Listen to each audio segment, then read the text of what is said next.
சுவையான நாட்டுக்கோழி குழம்பு தான் நம்ம செய்ய போகிறோம். நல்லா க்ளீன் பண்ணி வச்சுருக்கோம் நாட்டுக்கோழி குழம்பு. இப்போ வந்து கிராமத்து ஸ்டைலில் வந்து சூப்பராக பண்ண போகிறோம். செம்ம டேஸ்ட்டாக இருக்கும். இதே மெத்தடில் செஞ்சு பாருங்கள். இப்போ வந்து சட்டி நல்லா சூடாகிடுச்சு. நல்லெண்ணெயை சேர்த்துக்கலாம். நல்லெண்ணெய் வந்து நிறையா சேர்த்துக்கோங்க. கோழி குழம்புக்கு நல்லெண்ணெய் நிறைய ஊற்றினா தான் டேஸ்ட் வந்து வேறு லெவலாக இருக்கும். இப்போ நல்லெண்ணெய் சூடானோடனே வந்து தாளிப்புக்கு வந்து நம்ம ரெடி பண்ணிக்கலாம். தாளிப்புக்கு வந்து பார்த்திங்கன்னா பட்டை, கிராம்பு, ஏலக்காய் இதெல்லாம் போட்டு பெருஞ்சீரகத்தை வச்சு நம்ம தாளிக்க போகிறோம். இப்போ எண்ணெய் நல்லா சூடாகிடுச்சு. இப்போ தாளிப்புக்கு தேவையானதை நம்ம சேர்த்துக்கலாம். இப்போ நறுக்கி வச்ச சின்ன வெங்காயம், உங்களுக்கு சின்ன வெங்காயம் இல்லை அப்படின்னா நீங்கள் பெரிய வெங்காயம் கூட யூஸ் பண்ணிக்கலாம். இதை வந்து லைட்டாக நல்லா கிளறி விட்டுக்கலாம்.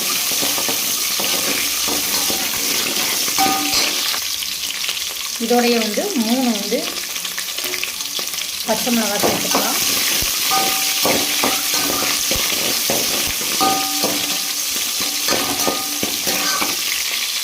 இந்த மாதிரி வந்து நல்லா லைட்டாக வதங்கினோடனே பார்த்திங்கன்னா தக்காளியை ஒரு தக்காளி நல்ல பெரிய சைஸு ஒரு தக்காளி வந்து சேர்த்துக்கணும். இந்த கறியோட இந்த தக்காளி வதங்கும் போது இன்னும் வந்து டேஸ்ட்டாக இருக்கும். நம்ம தனியாக வந்து அரைச்சி சேர்க்கணும். இந்த மாதிரி கறி கூட நம்ம ஒரு தக்காளியை வதக்கி போடும்போது அது வேறு லெவலில் டேஸ்ட்டாக இருக்கும். ட்ரை பண்ணி பாருங்கள். இது நல்லா கொஞ்சம் நேரம் வதங்கிடும். இப்போ பார்த்திங்கன்னா ஓரளவு வந்து வதங்கிடுச்சு. இப்போ லைட்டாக வதங்கினோடனே இஞ்சி பூண்டு பேஸ்ட்டு நம்ம அரைச்சி வச்சுருக்கோம். அதை வந்து சேர்த்துக்கலாம்.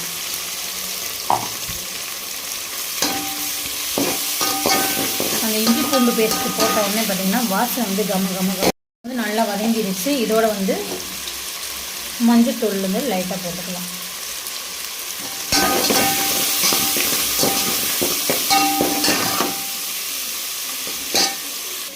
இப்போ க்ளீன் பண்ணி வச்சுருந்த இந்த கறியை வந்து எடுத்து போட்டுக்கலாம். இந்த எண்ணெய் கூடயும் தக்காளி, இஞ்சி பூண்டு இதெல்லாம் வச்சோம்னா வதக்கும்போது டேஸ்ட்டு வந்து வேறு லெவலாக இருக்கும். நல்லா வந்து சுருள எண்ணெயிலே நல்லா வதக்கணும். அதுதான் வந்து நாட்டுக்கோழி குழம்புக்கு தனி ருசியே அதில் தான் இருப்பாங்க. நான் வந்து 1.5 கிலோ நாட்டுக்கோழி குழம்பு கறி வந்து எடுத்துருக்கேன். நல்லா கிண்டி விட்டுக்கலாம்.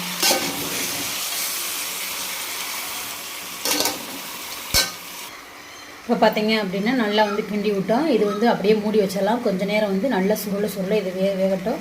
எந்த பின்னாடி உங்களுக்கு காமிக்கிறேன். நமக்கு வந்து கிரேவி ரெடி பண்ணணும். நம்ம அதுக்கு என்னென்ன யூஸ் பண்ணணும் அப்படின்னா சின்ன சீரகம், பெரிய சீரகம், சோம்பு, மிளகு வந்து கொஞ்சம் கூடுதலாக போட்டுக்கோங்க. ஏன்னா நாட்டுக்கோழி குழம்பு வந்து மிளகு தான் வந்து தூக்கலாக இருக்கணும். அதை போட்டு நல்லா வந்து பொன்னிறமாக வறுத்து எடுத்துக்கலாம். கருக விட்டுறக்கூடாது. பொன்னிறமாக வறுத்து எடுத்துக்கலாம். இந்த மாதிரி நாட்டுக்கோழி குழம்பு, கறி குழம்புக்கெல்லாம் நல்லா வதக்கி செஞ்சீங்க அப்படின்னா மனம் வந்து வேறு லெவலாக இருக்கும்.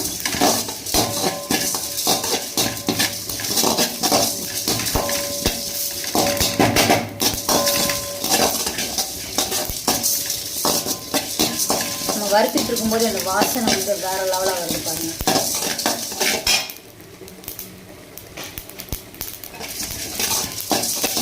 நல்லா வந்து பொன்னிறமாக பொரிஞ்சிருச்சு. இதை வந்து நம்ம ஆஃப் பண்ணிடலாம்.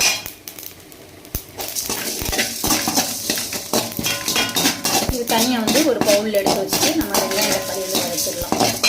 அளவு வந்து நம்மளுக்கு வந்து கறி விதஞ்சிருச்சு. இப்போ வந்து லைட்டாக உப்பு வந்து சேர்த்துக்கலாம். அந்த கறிக்கு வந்து உப்பு சாரணும். லைட்டாக வந்து உப்பு போட்டுட்டு லைட்டாக கிண்டி விட்டுக்கலாம். நம்ம தண்ணி எதுவுமே ஊற்றலை. அந்த கறியில் இருக்க தண்ணி தான் இப்போ இருக்குது. நல்லா வாசனை கமகமன்னு வருது. இப்போ வந்து வெங்காயம் தக்காளியை நம்ம வதக்கிக்கலாம். சின்ன வெங்காயம் தக்காளியில் வதக்கி நம்ம குழம்பு வைக்கிறதாங்க வேறு எவ்வளோ டேஸ்ட்டாக இருக்கும். நல்லா வதங்கிட்டோம். வெங்காயம் நல்லா வதங்கிடுச்சு. தக்காளியை சேர்த்துக்கலாம்.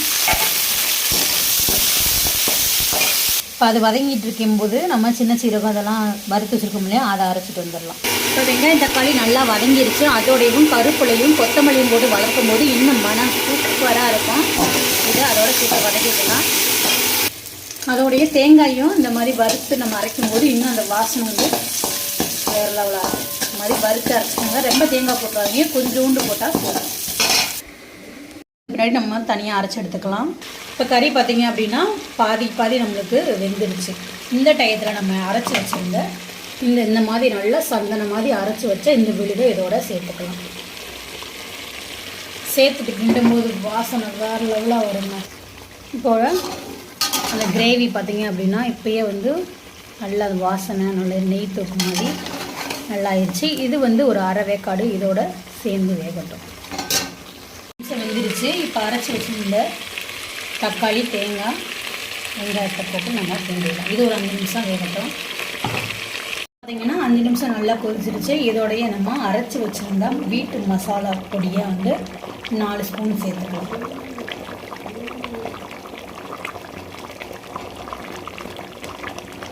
உங்களுக்கு காரத்துக்கு தகுந்து கம்மியாக கூட சேர்த்துக்கோங்க.